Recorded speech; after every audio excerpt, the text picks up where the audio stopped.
How's it going today, guys? A little bit something different.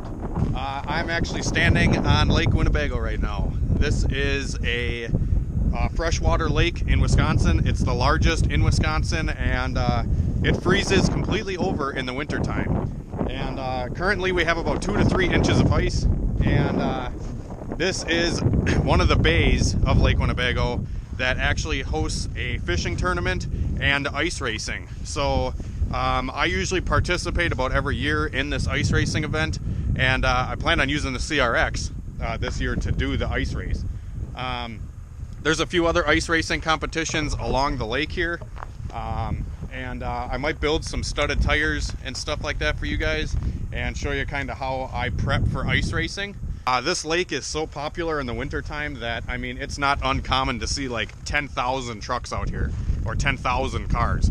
I think it's like 13 miles long width, and then north to south is probably like 30 miles long, 30 to 40 miles long, I would say.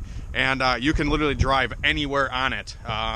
There's like roads that get plowed and bridges and a whole bunch of stuff. So it's super cool. If you guys have never experienced being out on a frozen lake, it is definitely very fun.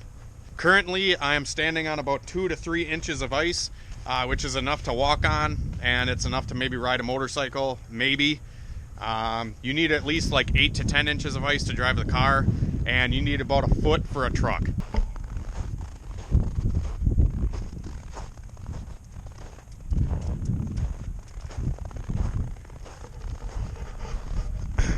Now, I've had my fair share of experiences on the lake.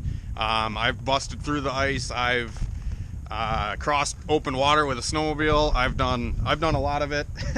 It's definitely dangerous. You need to know what you're doing out here, because if you don't, you could get hurt pretty easily. And falling through the ice is not exactly something that everybody wants to do. Last time I did it, I think I had a EG hatch that went 1050s. I put studded tires on it, and I came out here and I just mopped house. There's also people that come out here for sturgeon spearing, because this lake actually houses sturgeon, which is like a historic dinosaur fish. They're ginormous. They get up to like 6 feet tall. They're huge fish.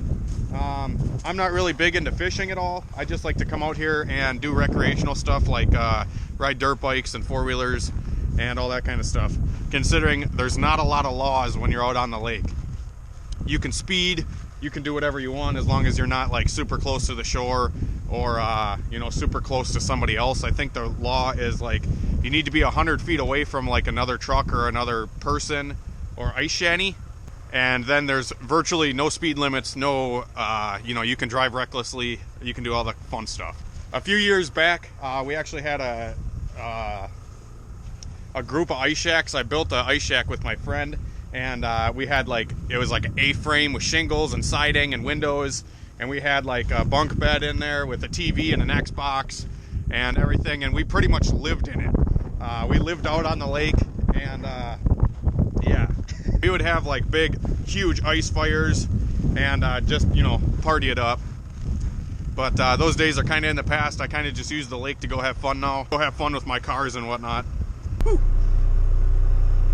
It's cold. But anyways, like I said, there's like a huge group of people that come out here every year. And there's a great group of guys that come out here with snow plows. And they plow huge roads, so you can just drive on them like any normal city street and pretty much go anywhere you want on the lake. And there's also a bunch of really good guys that come out here and they plow racetracks They do like circle track for, you know, motorcycles. They do like a TT course, so it's like autocross for cars. They do kind of like a TT or whatever you call it course for motorcycles and stuff too. I don't really ride a lot of motorcycles anymore. I used to be into dirt bikes and whatnot, but I kind of got out of it just because my passion is mainly in cars now and not in motorcycles. You guys should let me know if you guys want to see some more stuff on the lake. I really think it'd be cool for you guys to see, especially people that, you know, don't live around here and you know, would like to experience the ice life. I'm not sure if I'm going to be building studded tires or not yet. I actually had a set of studded tires and I sold them a few years ago, and I'm kind of kicking myself for it, just because they're definitely really nice to have, especially if you want to come out here and have fun. But they're extremely time consuming to build, and they're pretty much good for nothing other than the ice, which, you know, I mean, you can spend a good 24 hours building ice tires for a car at least, and yeah, like I said, it's just a lot of work to do it.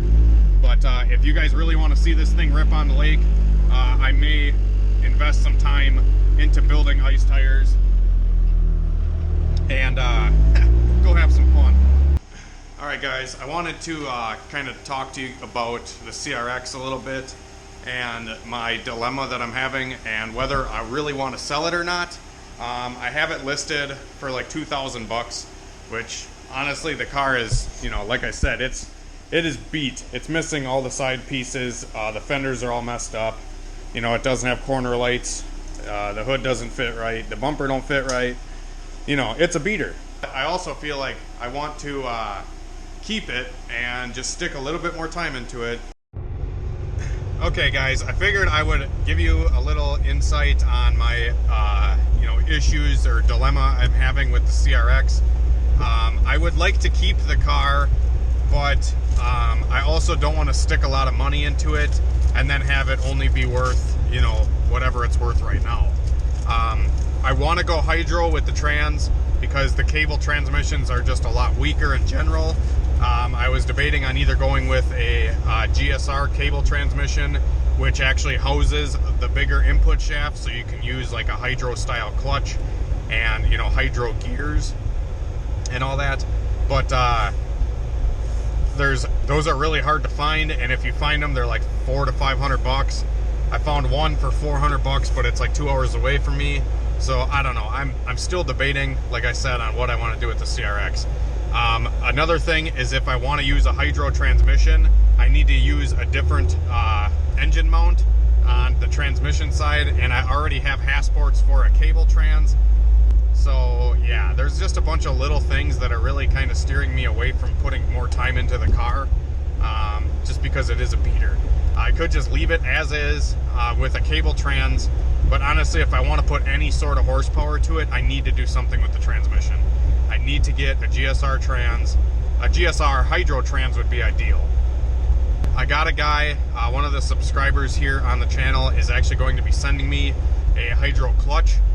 It's a competition clutch. I don't know when he's going to get it to me, but you know, whenever he gets that to me and I get a transmission figured out, then we can turbo it. But like I said, I'm still we should show them all the Christmas lights. That if I want the car to work good, it's going to need a hydro trans at some point.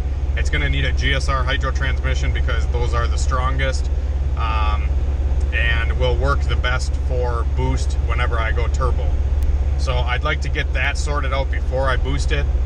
And yeah, so I also have to get a shift linkage. But if any of you have a hydro transmission mount for a CRX or EF chassis, that would greatly help. I would buy it from you if you have one. Like I said, I need a trans mount for the CRX hydro swap, but I do not need like the driver's side mount or the rear mount. I already have those installed and they're good, but the mount on the trans is different between cable and hydro. So yeah, I can probably figure out like a solution for the you know, the pedal and whatnot. I could probably fab up like a slave cylinder and all that for the car, so I'm not really worried about that. And part of me just wants to get rid of the car, because if I get rid of this car, just seems like it's had bad juju ever since I've gotten it. And honestly, that's how it goes with the cars that I build. Some of them go super smooth and they work, and then some of them are literally nothing but issues constantly. So and that's what seemed to be with the CRX. It's given me kind of a lot of headaches along the way, and I don't know if I'm all down for that. So yeah, I might sell it and get an EG or an EK, I don't know. But then I got to do everything back over again. I got to rebuild the motor, I got to frickin' find a trans again, I got to find mounts, I got to do all that stuff again. So like I said, I don't know what I want to do. Alright guys, enough of the rambling. I'm going to get back to work here.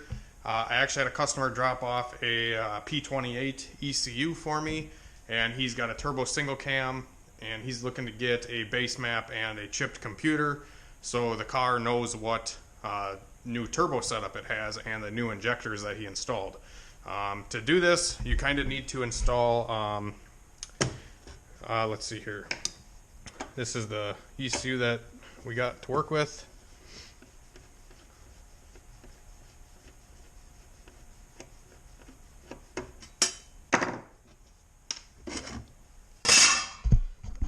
Okay, and this ECU has already been socketed, but it does not have any of the features to actually run the chip. You need to actually install a jumper wire here on J1, and then you also need to install a 1.2 ohm or 1.2K ohm resistor on R54 slot right there. You can see those slots are opened up already.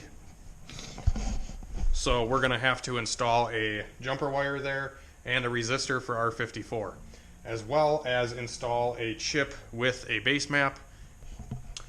I have all these Honda ECUs here that I kind of hoard.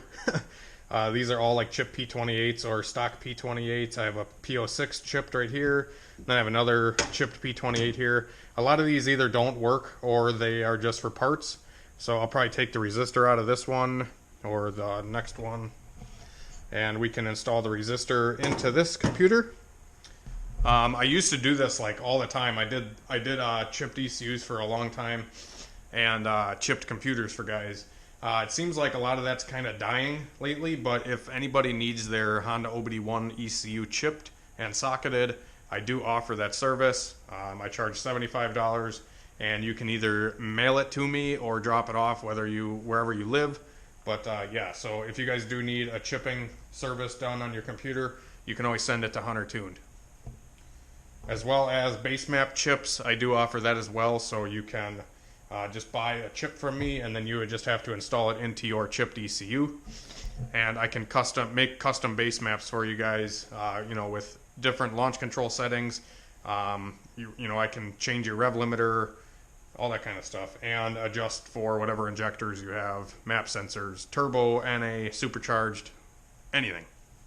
Alright, so next I flip the computer over so I can take the back cover off.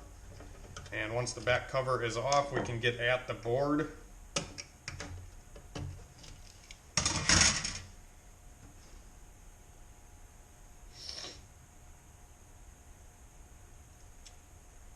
And now that we are at the board, we can actually stick the wires through those open slots that I showed you, and we can put our resistor in and our jumper wire in. You would have to do this normally on a factory computer. There's going to be a normally closed slot. I'll show you on this factory P28. Okay, so on the factory P28, you're going to see that this slot here is open, and as well as this slot right here. There's a 373 chip that needs to be installed here, and then a 28 pin socket needs to be installed on these pins. So as you can see, that's a virgin P28, and then that is a chipped one, minus the jumper wire and resistors and all that. So if you're wondering if your ECU is chipped, that's what you need to look for. If it looks like the virgin, it's a virgin, it's never been chipped. And if it looks like the top ECU there, then you know that it is chipped. Alright guys, now that I have the resistor and the jumper wire installed into the computer here, I'm actually just going to take the chip out of my computer that's running the CRX right now, and I'm going to install the chip into the computer that we just installed the chip kit into. This way I'll know if the computer itself is good and if the chip kit works and all that. Because I know that this chip runs my car.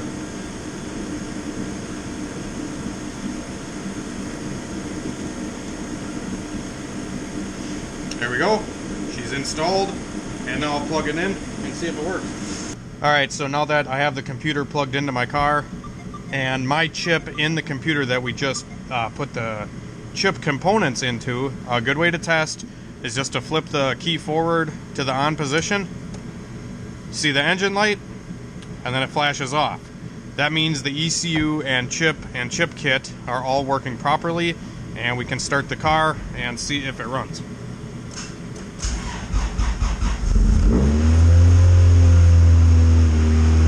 Look at that!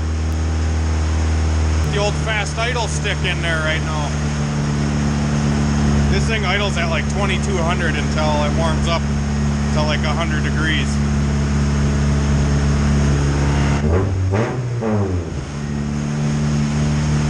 Mint! Alright guys, thank you for watching. That's going to wrap it up for the video. Just kind of a basic overview of how to check if your ECU is chipped or not, and you know, some of the services that I offer and what I can do with your Honda computer. Like I said, if you guys do have questions on any of that stuff, leave them down in the comments or email me at huntertuned@gmail.com.